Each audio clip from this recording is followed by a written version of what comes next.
நமக்கு LPG gas எப்படி கிடைக்குதுன்னு தெரியுமா? நம்ம பூமிக்குள்ள சில இடங்கள்ல க்ரூட் ஆயில் இருக்கும். அது ஒரே ஆயில் மாதிரி மட்டும் இருக்காது. அண்டர் கிரவுண்ட் லேயர்ஸ்ல யூசுவலா crude oil, natural gas, water இது மூணும் மிக்ஸா இருக்கும். First oil companies seismic sound waves geological study பண்ணி எங்க அண்டர் கிரவுண்ட்ல ஆயில் இருக்குன்னு கண்டுபிடிப்பாங்க. ஒன்ஸ் ஆயில் இருக்க இடத்தை கண்டுபிடிச்சதும் பூமியை ட்ரில் பண்ணுவாங்க. ட்ரில்லிங் முடிஞ்சதும் அண்டர் கிரவுண்ட் பிரஷர் காரணமா crude oil plus natural gas மேல வர ஆரம்பிக்கும். சில இடங்கள்ல பம்ப் வச்சு மேல எடுப்பாங்க. அந்த க்ரூட் ஆயில டைரக்டா யூஸ் பண்ண முடியாது. அதனால pipeline, oil tanker ship, tanker lorry மூலமா ஆயில் ரிஃபைனரிக்கு அனுப்புவாங்க. ரிஃபைனரினா ஆயில பிரிக்கும் பெரிய ஃபேக்டரி. ரிஃபைனரியில க்ரூட் ஆயில ஒரு பெரிய ஃபர்னஸ்ல 350 degree Celsius to 400 degree Celsius வரை ஹீட் பண்ணுவாங்க. அப்ப க்ரூட் ஆயில் பேப்பர் கேஸா மாறும். அந்த கேஸ ஒரு பெரிய டவருக்கு அனுப்புவாங்க.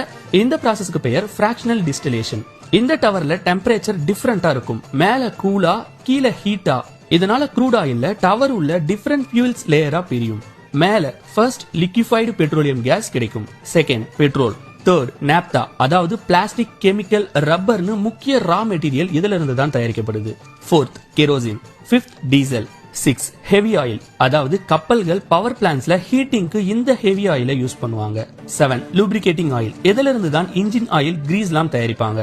8 பிட்டுமின், அதாவது ரோடுக்கு யூஸ் பண்ற தார். இதெல்லாம் தான் க்ரூட் ஆயில் இருந்து முக்கியமான சோர்ஸா நமக்கு கிடைக்குது. இதுல ஃபர்ஸ்டா கிடைக்கிற எல்பிஜில மெயினா 2 கேஸ் இருக்கும், புரோபேன், புட்டேன். இந்த ரெண்டையும் மிக்ஸ் பண்ணினால் தான் LPG, liquefied petroleum gas. LPG normal gas தான், ஆனா கேஸா ஸ்டோர் பண்ணினா ஸ்பேஸ் அதிகமா தேவைப்படும். அதனால ரிஃபைனரியில ஹை பிரஷர் கூலிங் கொடுத்து கேஸ லிக்விட் ஃபார்மா மாத்துவாங்க. அதுதான் லிக்விஃபைடு பெட்ரோலியம் கேஸ். இந்த எல்பிஜியை ரிஃபைனரியில பெரிய ஸ்பெரிக்கல் டேங்க்ஸ், பிரஷரைஸ்டு டேங்க்ஸ்ல ஸ்டோர் பண்ணுவாங்க. அதுக்கப்புறமா எல்பிஜி ஃபில்லிங் பிளான்ட்க்கு அனுப்பி சிலிண்டர்ஸ் வே பண்ணி லிக்விட் எல்பிஜியை ஃபில் பண்ணுவாங்க. அதுதான் நாம இப்போ டெய்லி யூஸ் பண்ற சிலிண்டர்ஸ். ஸ்டவ் ஓபன் பண்ணதும் சிலிண்டர்ல இருக்க லிக்விட் எல்பிஜி கேஸா மாறி பர்னருக்கு வரும். அவ்வளவுதான். இப்படிதான் நமக்கு எல்பிஜி சிலிண்டர்ஸ் வருது.